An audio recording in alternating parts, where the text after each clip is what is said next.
Assalamualaikum warahmatullahi wabarakatuh. Perkenalkan, nama saya Mizani Adlina Safei dengan NIM 11111903117 dari kelas 7G mata kuliah Teknologi Transformasi Digital.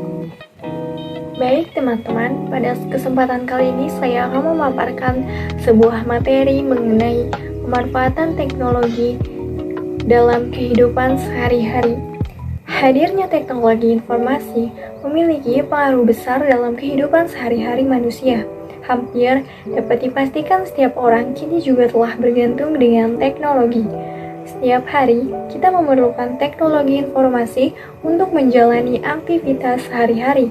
Semakin manusia membutuhkan banyak hal, semakin banyak juga teknologi-teknologi yang tercipta, sehingga tidak ada yang tidak mungkin untuk menghadirkan dan menggunakan teknologi informasi canggih di masa depan. Manfaat teknologi dalam kehidupan sehari-hari. Pertama, mempermudah penerimaan informasi. Kedua, mempermudah komunikasi antar manusia. Ketiga, membuat belajar lebih efektif dan efisien. Keempat, mempermudah diagnosis suatu penyakit. Dan kelima, mempermudah transaksi keuangan. Kali ini saya akan menjelaskan poin kelima manfaat teknologi dalam kehidupan sehari-hari, yaitu mempermudah transaksi keuangan.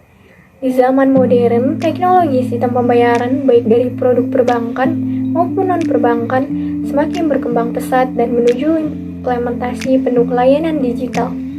Berbagai kedai kuliner atau jasa transportasi dan ekspedisi mulai menawarkan sistem pembayaran dengan penerapan teknologi digital yang menjanjikan efisiensi dari segi waktu dan keamanan untuk mewujudkan kenyamanan bertransaksi. Seiring dengan peningkatan tersebut, aplikasi sistem keuangan digital atau yang lebih sering disebut financial technology atau fintech saat ini berlomba-lomba menawarkan kemudahan dan kelengkapan fitur untuk memenuhi kebutuhan keuangan milenial di era yang serba digital. Bahkan, fintech diprediksi sebagai pesaing bank dan menjadi masa depan keuangan yang akan mengisi hari-hari milenial di tengah banyaknya masyarakat yang semakin melek teknologi. Perkembangan fintech yang cukup pesat memang tidak bisa dihindari. Perbankan dituntut untuk selalu berinovasi dari segi layanan digital agar tidak tergerus oleh perkembangan fintech. Perjalanan fintech generation 1.0 di Indonesia sendiri baru mulai tampak di akhir tahun 80-an. Saat itu, penggunaan ATM pertama kali oleh Bank Niaga dan Bank BCA menjadi penanda era baru. Butuh waktu 10 tahun agar masyarakat terbiasa menggunakan layanan tanpa kasir ini. Fintech Generation 2.0, bank-bank di Indonesia mulai bermigrasi dari menggunakan sistem clearing lokal manual menjadi sistem clearing otomatis lokal pada 1990. Migrasi kemudian berlanjut ke sistem clearing elektronik sejak 1998 yang tercapai penuh pada tahun 2001. Kepercayaan masyarakat pada startup vintage ini semakin tinggi dengan berdirinya Asosiasi Vintage Indonesia pada tahun 2015. Otoritas Jasa Keuangan kemudian menerbitkan peraturan OJK. Tentunya ini membuat keberadaan vintage semakin diterima oleh masyarakat. Hingga saat ini jumlah vintage yang resmi berizin dan terdaftar di OJK berjumlah 121 perusahaan. Saat ini, online banking sudah sangat marak penggunaannya. Internet banking bukan hanya menguntungkan pihak pelanggan, pengguna jasa bank, namun juga menguntungkan bagi bank itu sendiri.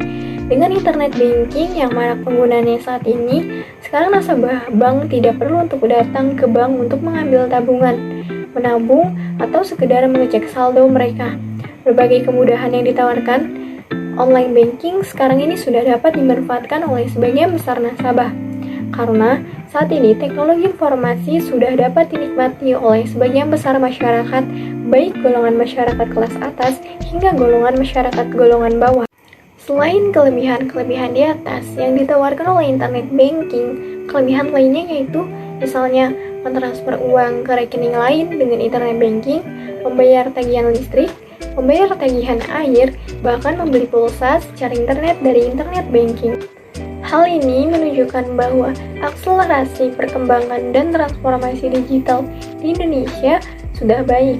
Kata data melaporkan 33% di Indonesia membutuhkan transaksi lebih dari 80 miliar rupiah di tahun 2020 lalu.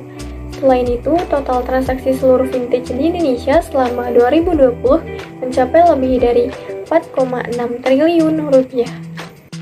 Dapat disimpulkan dari pemaparan tadi, kemajuan teknologi sangat berguna bagi transaksi keuangan karena hal ini dapat mempermudah kita dalam melakukan transaksi dalam hal transfer uang, pengecekan saldo, pemindah bukuan, pembayaran tagihan, dan informasi rekening pada waktu kapan saja dan di mana saja.